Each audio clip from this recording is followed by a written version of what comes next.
Tu es certainement en train de te préparer pour la demande de visa d'études ou tu vas la faire prochainement. Aujourd'hui, à travers cette vidéo, je décide de tuer toute peur, tout stress, tout suspense en te mettant en avant les 3 éléments sur lesquels vont se tabler l'agent consulaire pour donner sa décision. Tu es certainement intéressé. C'est juste après le générique.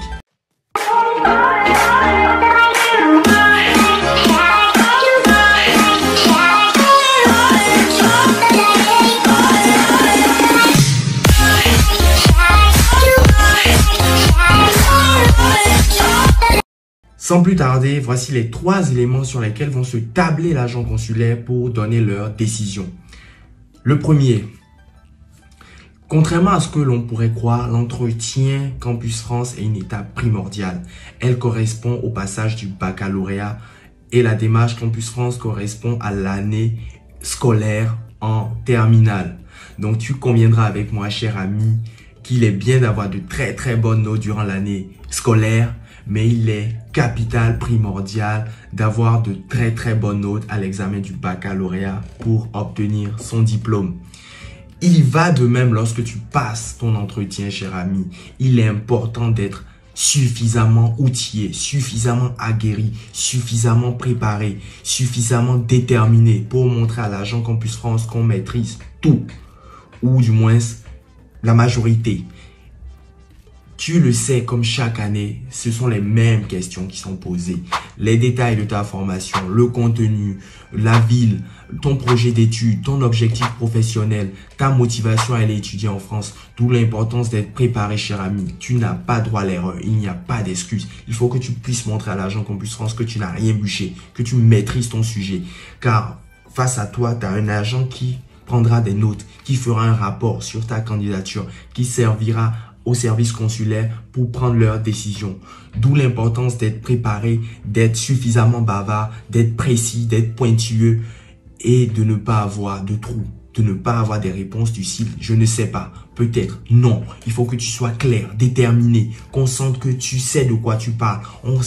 Il faut qu'on sache que oui, cet étudiant, il est sérieux, il sait ce qu'il fait, on sait où il va, etc., etc. Donc, il est important d'être préparé, d'être motivé, de ne pas être mou, d'être tranchant comme une lame.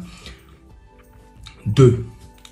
Le choix de l'établissement. En France, les universités ont droit de citer. Chacun peut ouvrir son établissement, y compris toi-même.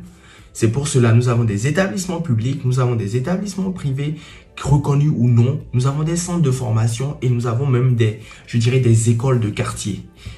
Cher ami, lorsque tu décides de faire un choix au niveau d'un établissement privé, il faut que tu sois suffisamment préparé. Il faut que tu sois bien renseigné. Il faut que tu fasses les recherches sur le sérieux de l'établissement, sur la reconnaissance des diplômes. Il faut que tu ailles regarder les feedbacks des étudiants qui sont passés par là. Parce qu'en fonction du choix d'établissement, tu peux ou non obtenir ton visa. Il y a des écoles qui sont blacklistées, qui ne sont pas réputées, qui ne sont pas reconnues en tant qu'établissement dispensant une formation de qualité. Fais tes recherches, choisis le bon établissement car il serait dommage également, même si par advertance tu obtenais ton visa, de faire une formation sur 2 ans, de payer 7 000, 8 000 euros et d'avoir un diplôme en carton. 3. Malheureusement, cher étudiant, tu es considéré comme un contributeur à l'économie française. Tu es en France pour développer, dynamiser l'économie française. En tout cas, c'est comme ça l'État te reconnaît. D'où l'importance pour l'État de s'assurer que tu es solvable, que tu as les capacités financières pour dépenser dans le logement, dans l'alimentaire, dans les frais de scolarité, dans le transport, que sais-je, dans tout ce qui est possible dans lequel on peut dépenser. D'où l'importance, toi, de ton côté, cher ami, de prendre tes précautions, de choisir un bon garant solvable qui a, oui, de bons revenus, mais qui, après déduction des dépenses sur les revenus, permet d'avoir une marge qui permet de prendre en charge tes 650 € par mois. Tu peux prendre un garant au pays comme un garant en France. Donc, fais le bon choix pour éviter d'obtenir un refus de visa. Voici, cher ami, ce que je tenais à partager avec toi. J'espère que cette vidéo te sera utile. En attendant la diffusion de la prochaine vidéo, prends soin de toi et à très vite. Ciao.